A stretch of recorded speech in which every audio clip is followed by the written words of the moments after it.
50 years ago today, Che Guevara was killed in Bolivia in an operation backed by the CIA. Today, his legacy was honored on the communist island in a ceremony led by the country's future leader. Here's local 10 News reporter Hatzel Vela from Havana. More political rebuke from Cuba's government when it comes to U.S.-Cuba relations, this time by way of a rally honoring the memory of Che Guevara and the man speaking at the rally set to be the next president of Cuba.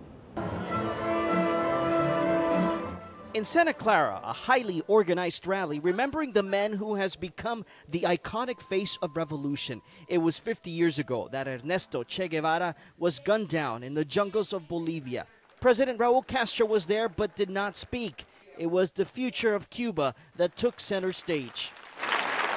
First Vice President Miguel Díaz-Canel reminded the crowd what Che once said, that you couldn't trust the imperialist.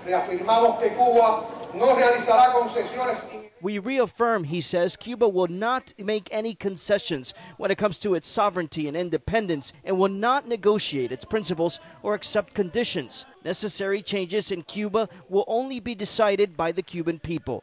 Díaz-Canel seems to directly be responding to President Donald Trump, who last week said the U.S. government will not lift sanctions on Cuba until its people are given full political freedom, adding that communist ideology has only brought oppression to Cuba and has brought nothing but suffering and misery everywhere. Che's daughter, who sells books about her father, reminds us her father didn't trust the Americans. And we have to continue that advice, she said. Che's son, who runs motorcycle tours around the island, says the first years of the U.S.-Cuba political thaw were good, and it helped with tourism.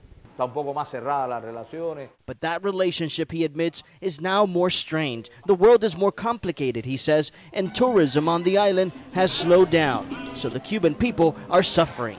I'm Hatzel Vela, Local 10 News, Havana.